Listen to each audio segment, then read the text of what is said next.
اور بیماریاں رکھ دیتا ہوں جس کی وجہ سے لوگ موت کو سبب اور بیماری کے ساتھ جوڑ دیں گے. تم کو کوئی برا نہیں کہے گا. بالکل دیکھو آج ایسا ہی ہو رہا ہے کہ بھائی انتقال ہو گیا تو کہا کورونا ہو گیا تھا, انتقال ہو گیا تھا کووڈ ہو گیا تھا, انتقال ہو گیا وائرس لگ گیا تھا, انتقال ہو گیا ارے اٹیک آ گیا, انتقال آ گیا کا جو ہے ان کو برین ہیمریج ہو گیا تھا. الگ الگ بیماری کی طرف لوگ موت کو جوڑ دیتے ہیں. انتقال ہو گیا ایکسیڈنٹ ہو گیا, انتقال ہو گیا تو کا پانی کی ریل آئی ڈوب گئے ختم ہو گئے. گویا کوئی بھی موت کے فرشتے کو برا کہتا نہیں ہے. جو سبب ہوتا ہے, ذریعہ ہوتا ہے, کارن ہوتا ہے, وجہ ہوتی ہے, لوگ اس کی طرف موت کی نسبت کرتے ہیں. نبی کریم صلی اللہ علیہ وسلم نے ایک حدیث میں فرمایا جتنی بیماریاں ہیں, جتنے درد اور پین ہیں, زخم ہیں, وہ سب موت کے قاصد ہے. قاصد یعنی موت کی طرف سے آنے والے ایڈوانس میسج ہے. انسان کو موت یاد دلاتے ہیں. جب موت کا وقت آ جاتا ہے تو ملک الموت مرنے والے کو کہتے ہیں اے اللہ کے بندے, میں نے آنے سے پہلے کتنے میسج کیے تھے, کتنے میرے قاصد ایک کے بعد دوسرے تجھے خبردار کرنے کے لیے بھیجے تھے, موت کی تیاری کرنے کے لیے بھیجے تھے. بیماری آئی, ایکسیڈنٹ آئے, تو نے سب کی طرف جو ہے دھیان نہیں دیا. اب میں آخری آیا ہوں, میرے بعد کوئی خبر دینے والا قاصد نہیں آئے گا. اب چلو اللہ کے دربار میں چلو, تم کو میرے اللہ کے دربار میں خوشی نہ خوشی ہر حالت کے اندر آنا ہے, چلو چلو. اس طریقے سے وہ موت کا فرشتہ لے کر کے چلا جاتا ہے. ایک اور حدیث سنو, حدیث کا خلاصہ عرض کر رہا ہوں. موت کا فرشتہ جب روح قبض کر لیتا ہے, رشتہ دار لوگ چیختے ہیں, روتے ہیں, پیٹتے ہیں, تو موت کا فرشتہ کہتا ہے تم کس چیز پر چیختے ہو, کس چیز پر روتے ہو؟ اللہ کی قسم میں نے اس کی عمر میں کوئی کمی نہیں کی. اللہ کے یہاں اس کی جتنی عمر زندگی لکھی ہوئی تھی وہ پوری ہو گئی. میں نے اس کی روزی بھی کھائی نہیں, جتنی روزی اس کی تقدیر میں تھی وہ اس نے کھا لی. بس اس کے رب نے, اللہ نے اس کو بلا لیا ہے.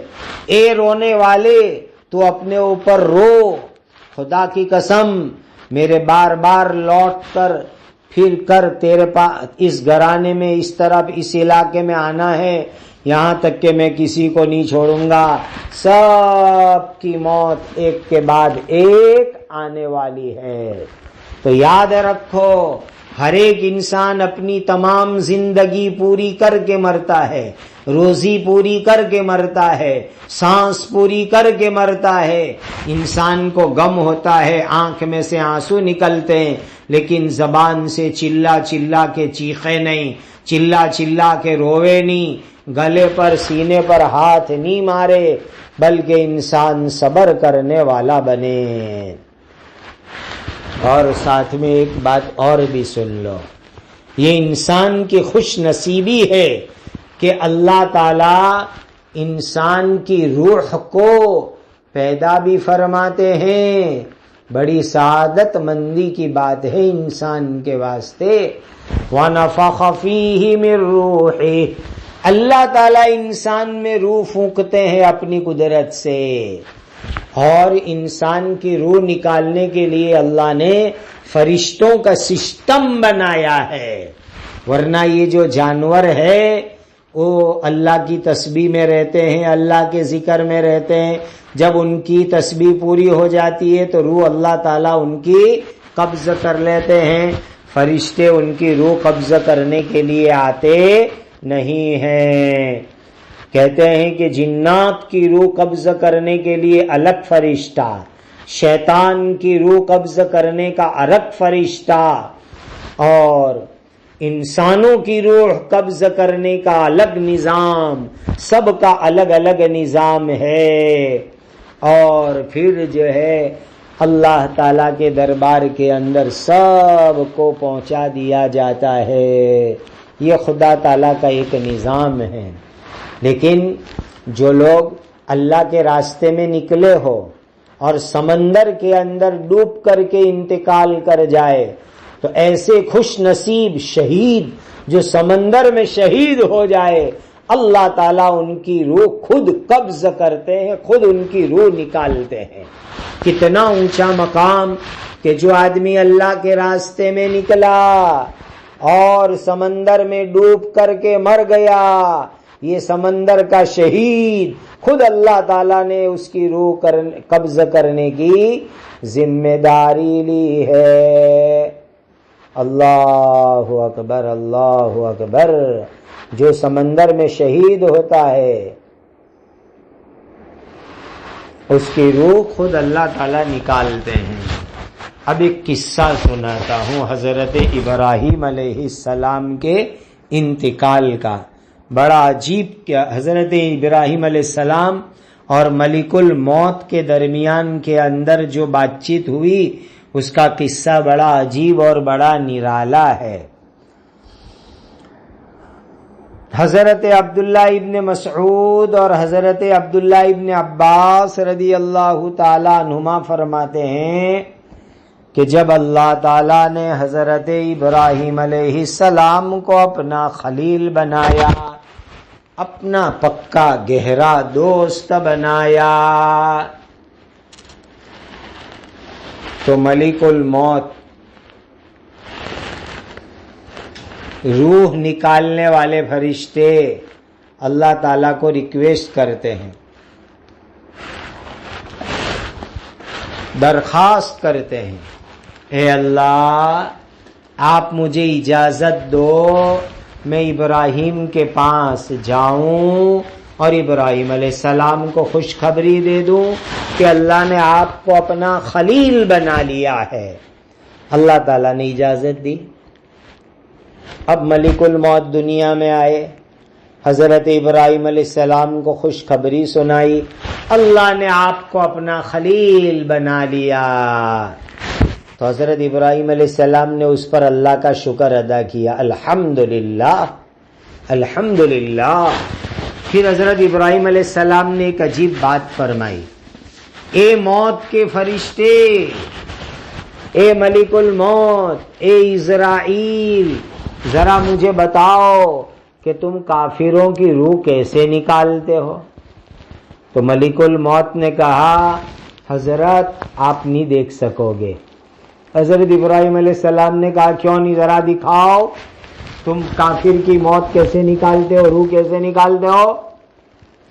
تو ملک الموت نے اپنا منہ دوسری طرف پھیرا لیا، یعنی اپنی شکل چینج کرنے کے لیے، بدلنے کے لیے۔ پھر حضرت ابراہیم علیہ السلام کی طرف دیکھا تو حضرت ابراہیم علیہ السلام نے دیکھا کہ ایک کالا کالا آدمی سامنے کھڑا ہوا ہے، اتنا لمبا کہ اس کا سر آسمان کے پاس ہے، آسمان کو لگ رہا ہے، اور اس کے منہ میں سے آگ کے انگارے نکل رہے ہیں، اور اس کے بدن کے ہر رونگٹے اور بال میں سے انسان کی شکل نظر آ رہی ہے، اور اس کے منہ اور رونگٹے سے آگ کے انگارے نکل رہے ہیں۔ یہ منظر دیکھ کر ابراہیم علیہ السلام بے ہوش ہو گئے۔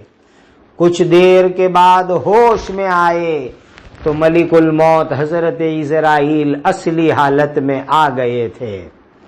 حضرت ابراہیم علیہ السلام نے فرمایا، اے ملک الموت، اگر مرنے کے وقت کوئی کافر جو آپ کی یہ خطرناک شکل صورت دیکھی، اس کے علاوہ کوئی مصیبت نہ آوے، کوئی غم نہ آوے، کوئی عذاب نہ آوے، تو بھی اتنی ڈینجر شکل، اتنی خطرناک شکل صورت اس کے عذاب کے لیے کافی ہے۔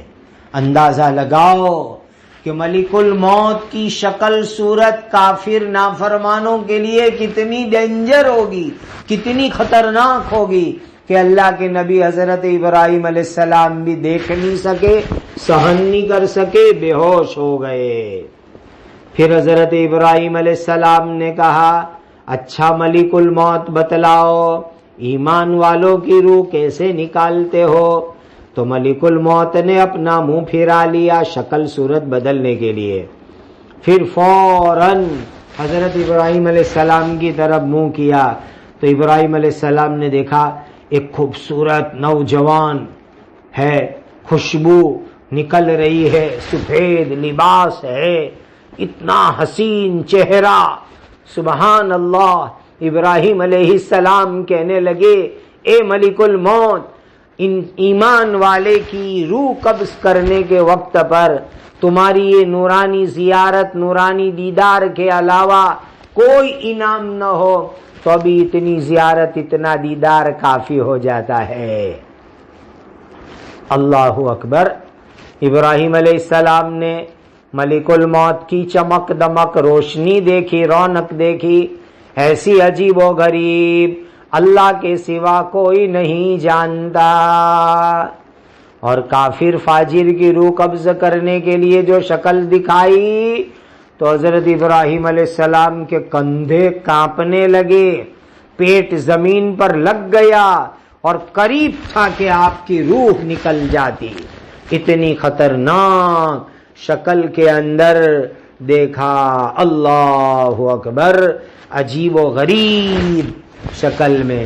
اللہ تعالی ہماری موت کی گھڑی کو آسان فرماوے، راحت والی فرماوے۔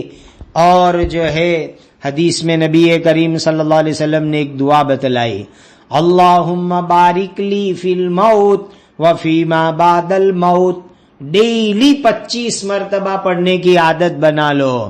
اللہ تعالیٰ موت کو بہت اچھی کریں گے، گھر میں مرو، بستر میں مرو، ہاسپٹل میں مرو، لیکن شہادت والی موت دیں گے، اتنی طاقت والی یہ دعا ہے۔ اللہم بارک لی فی الموت وفی ما بعد الموت۔ اور حضرت یوسف علیہ السلام کی دعا، فاطر السماوات والارض انت ولی فی الدنیا والآخرہ توفنی مسلما والحقنی بالصالحین۔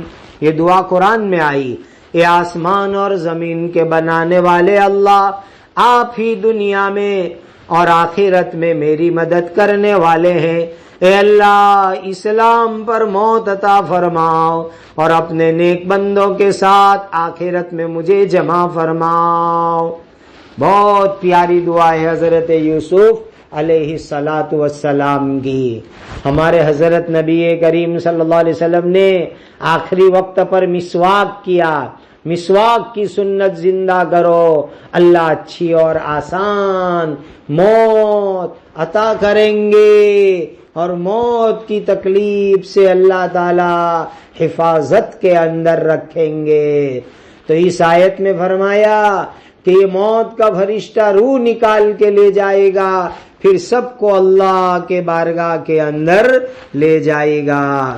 مرنے کے بعد مومن کی روح کو رحمت کے فرشتے آسمان پر چڑھا کر لے جاتے ہیں، یہاں تک کہ 7ویں آسمان پر پہنچا دیتے ہیں، اور کافر کی روح کو عذاب کے فرشتے لے کر چڑھیں گے۔ پہلے آسمان کا دروازہ کھلوانا چاہیں گے تو دروازہ نہیں کھلے گا، بلکہ اوپر سے اس کی روح پھینک دی جائے گی اور بالکل نیچے سجین والی جگہ کے اوپر اس کو پہنچا دیا جائے گا۔ اس وقت کے حالات ہم کو آواز دے رہے ہیں، اے مسلمانوں توبہ کر لو، توبہ کر لو، سیدھے راستے کے اوپر آ جاؤ، لوگوں کی موت بہت زیادہ ہو رہی ہے، اللہ ہماری عمروں میں برکت دے وے۔ آگے والی آیت میں فرمایا وَلَوْ تَرَى إِذِ الْمُجْرِمُونَ نَاكِسُو رُؤُوسِهِمْ عِندَ رَبِّهِمْ رَبَّنَا أَبْصَرْنَا وَسَمِعْنَا فَارْجِعْنَا نَعْمَلْ صَالِحًا إِنَّا مُوقِنُونَ۔ اللہ تعالی تمام بیماروں کو شفا دے. اللہ تعالیٰ تمام لوگوں کے ساتھ اپنے فضل کا، کرم کا، مہربانی کا معاملہ فرمائے. یہ الا بلا وبا اللہ اپنے فضل کرم سے ختم فرماوے. انسانیت کے حال پر اللہ رحم فرماوے اور انسانوں کے دشمنوں کی سازشوں کو اللہ ناکام فرماوے اور تمام انسانوں کے ساتھ اللہ رحمان رحیم اپنے کرم کا، فضل کا معاملہ فرماوے. عمر میں برکت دیوے، صحت، عافیت، سلامتی کی دولت سے اللہ تعالیٰ مالا مال فرماوے اور اللہ تعالیٰ ہم سب کے ساتھ اپنے رحم کرم کا ہر لمحہ، ہر گھڑی، ہر ہمیش معاملہ فرماوے.